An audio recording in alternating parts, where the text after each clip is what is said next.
Today's hearing takes a shocking turn as Judge Raquel West faces off with Anthony Mendoza, a 43-year-old Texas man accused of multiple probation violations, including drinking, absconding, and defying court orders. Once given chance after chance to turn his life around, Mendoza now stands before the court for what might be his final opportunity at freedom. But when the judge learns about his recent arrest and defiance toward probation officers, her patience runs out fast. This one gets heated. Mr. Mendoza, turn around. Good morning. Are you Anthony Mendoza? Yes, ma'am. And Mr. Mendoza was previously in court and entered pleas of true to counts 1 through 13 in a motion to revoke probation. Currently on probation for driving while intoxicated, third or more. That was a 6-year sentence that was probated for 6 years. I've received an updated pre-sentence report. Has everyone had an opportunity to review that report? Yes, ma'am. Yes, ma'am, we have. Are there any additions or corrections to that report? No, Your Honor. Not from the state judge. All right, Mr. Parker, you may proceed. Well, a couple of things I want to address. It's a situation I see quite a bit where he's ordered to have to scram and interlock. It's costing him $600 a month, and he's having to go to work, but yet he's not supposed to drive, and so he's driving with an invalid license, and then he's not able to work, and he can't afford to pay for the things, you know. Right here, we see a common but painful dilemma in probation cases: financial strain versus compliance. Mendoza's lawyer argues that between court fees, scram, and interlock device costs, and program fees, he simply couldn't keep up, forcing him to drive illegally just to work. But here's the tough truth. Under Texas law, financial hardship doesn't excuse probation violations, especially when those violations involve driving under the influence or missing mandated programs. Do you think the justice system should be more flexible with people who can't afford compliance? Let us know in the comments. This debate is one that divides even experienced attorneys. He needs to do, such as the 12-step program, the GD program, all those things require money, and that's one of the big issues. But the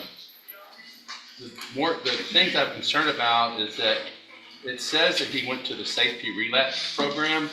I'm not sure exactly what happened, but he says he never went to the Safe P Relapse program. I don't know if he was ordered to go and he didn't go, but I think he was in custody at the time, and I'm not sure how that happened. But he also says he's never tested positive for cocaine, which is alleged in here.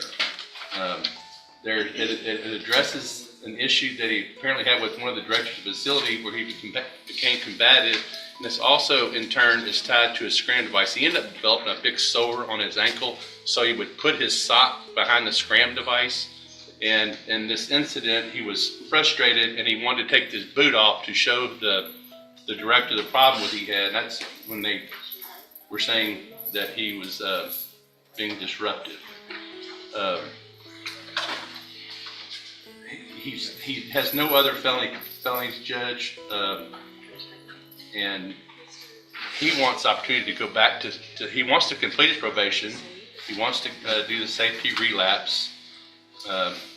I'd like to hear what they say of what happened with that, but I'm sure there's an explanation, and I think you'd also like to address the court, Judge. Well, let me first make sure I've got the timeline, because it appears that I see that Safe P he completed and then was placed on zero tolerance in the high-medium caseload.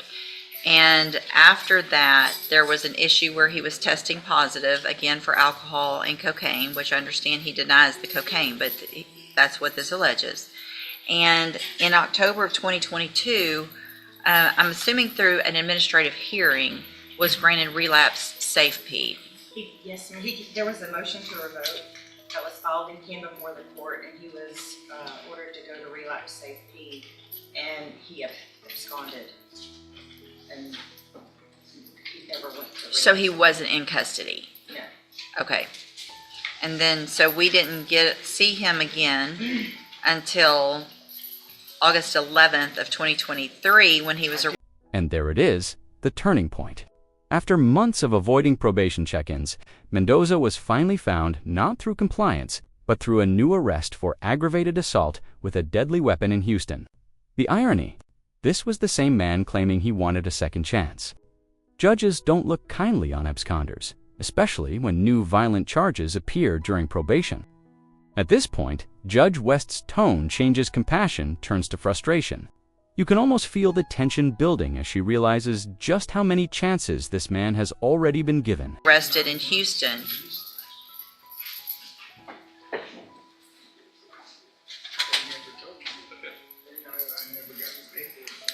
So here's the thing.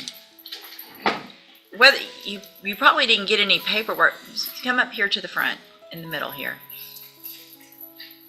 From at least October of 2022 until August 11th of 2023, you wouldn't have known about anything because you quit going to probation. You were an absconder. And the only reason we found you is because you were arrested in Houston for aggravated assault with a deadly weapon. And then in May, we get you back here, and you were sanctioned to 180 days in jail. So this is the third time, it looks like to me, that you would have been given an opportunity to remain on probation. Gave you upfront time, continued you on probation. Courtesy supervision was sent to Harris County, and then we have the scram device issues still, alcohol violations, interlock violations, aggressive behavior, ongoing alcohol use. So if you didn't do the relapse Safe P, it's not anyone's fault other than your own, because if you didn't know about it, it's because you weren't going to probation. Mr. Nichols? Judge, I think it's pretty clear. He was put on zero tolerance a couple of years ago, and here we are on the second time. Third. Multiple times. Yeah. And I don't know what else we can do. So obviously I agree with the probation department's recommendation for revocation. I think he's had more than enough chances, Judge. In fact, there's just one thing I want to make the court aware of. If I can call Ms.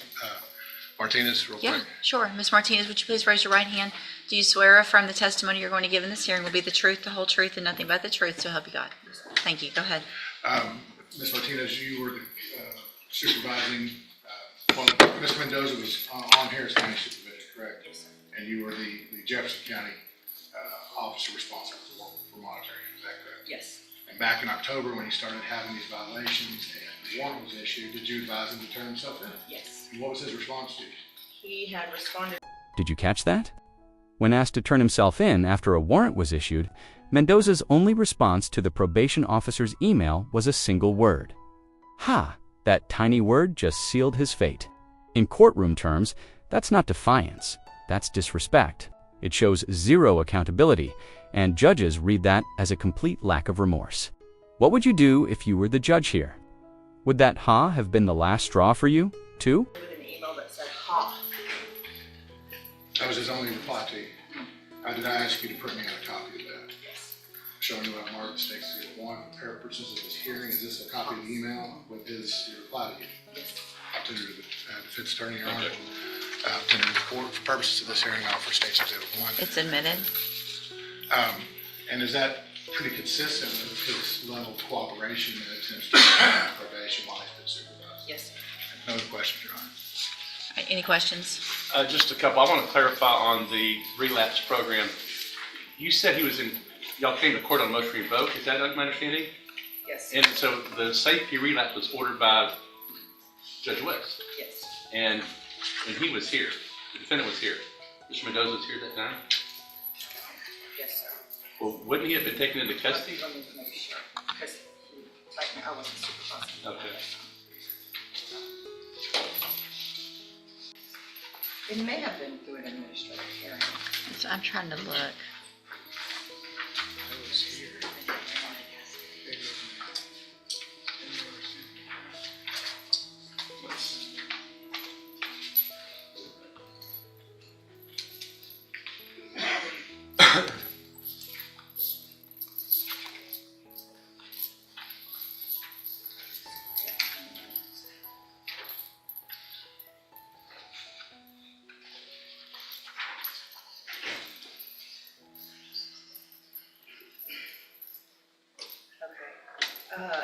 looks like the hearing was completed over the phone. Okay, wait, he wasn't on here, it was over the phone with the supervisor at that time. Due to him residing in Houston, he reported he had a lack of transportation to report back to the hearing at that time because he had tested positive for alcohol and cocaine. The supervisor had recommended complete relapse safety and issue a warrant for his arrest. So he wasn't made aware at that time that he was going to have a warrant and we were requesting relapse safety. I have no further questions of her, Judge. Right, anything I have no else? other questions for Ms. Your Honor. Martinez. Thank you, Ms. Martinez. I think he wanted to address the court, but we never did because Sure. we talked with her. Go ahead. Would you like to tell the court? Do you want to tell the court? You're saying I went to Safe P twice. I never went. Nobody's saying you went to Safe P twice. We're saying you went to You're saying Safe P. I was Hold on, wrong. don't, listen. I'm gonna let you talk, but don't talk over me. We're saying that you went to Safe P and then that you were ordered to go to the Safe P Relapse, but you never came and turned yourself in after that phone call where you were told that there was to be a warrant for your arrest. So no, you never went to Safe P Relapse. Go ahead. This is where Mendoza tries to explain himself, saying he was working, paying for his devices, and struggling to keep up. There's a glimpse of sincerity here, but his timing is too late. You can hear Judge West pushing back, reminding him that accountability isn't optional. Even though his story tugs at sympathy, a man trapped between financial pressure and bad decisions. The court needs more than excuses. Should effort count when results still show failure? That's the gray area of justice we see play out in real time. She said I was supposed to turn myself in.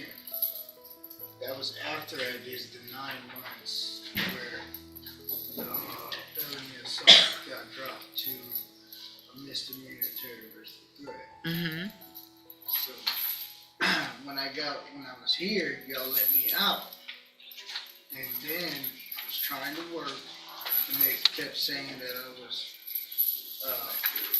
messing with the scram device. Okay. So I was actually at work when she sent me the message to my phone. And I was trying to work and trying to pay, for the devices and stuff. Since they were violating me for operating my truck without court permission. Mm-hmm. So that's when I just didn't turn myself in. Right. So did you respond? Is that email? That was Yes, what. ma'am. That's what you thought about all that. Yes, ma'am, I did actually say that. You thought that was funny. It's because I was agitated and I was taking lunch at work, and I was trying to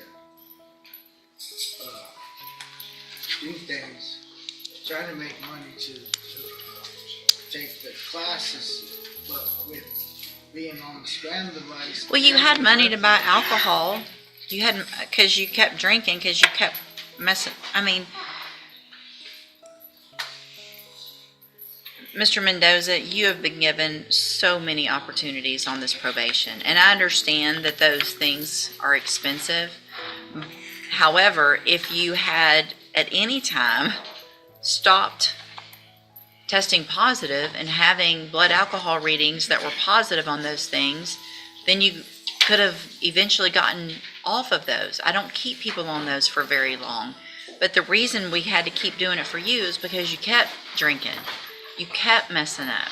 And so you don't get to say, I kept messing up. I mean, seriously, you got the initial probation in 2021.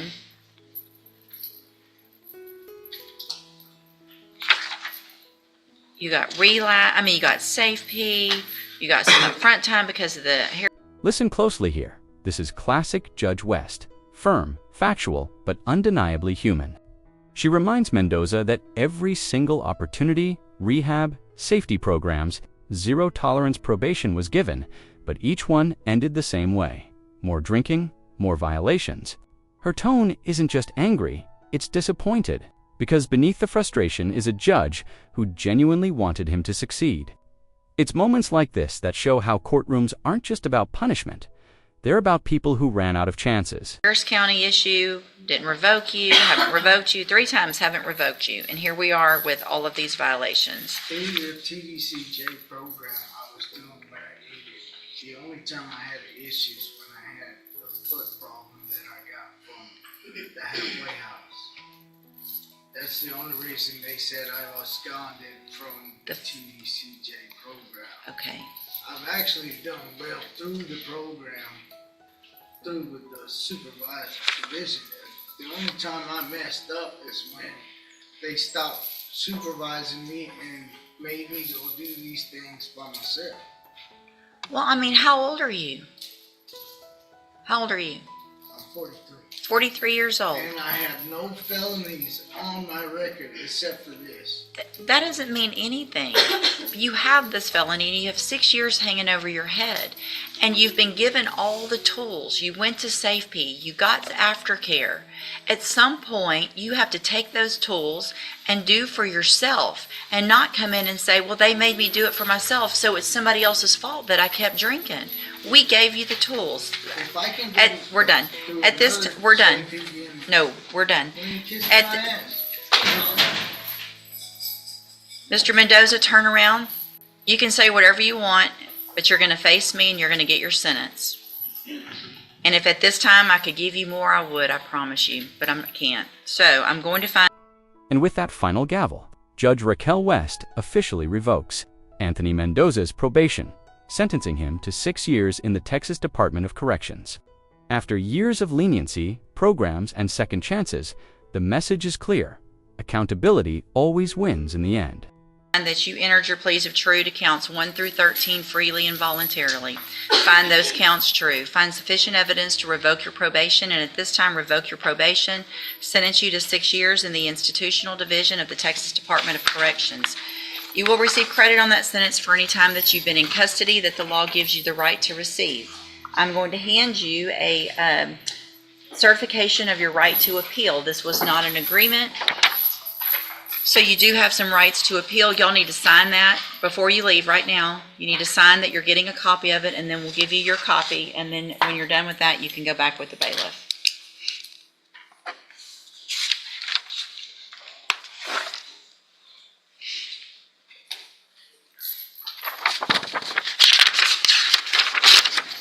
There you go. This Texas courtroom moment reminds us that actions, not intentions, decide freedom. What did you think of the judge's decision? Fair or too harsh? Drop your opinion below. We read every comment. And if you found this case as gripping as we did, don't forget to like, share, and subscribe for more real courtroom drama, legal insights, and unforgettable moments of justice from Judge Raquel West's courtroom.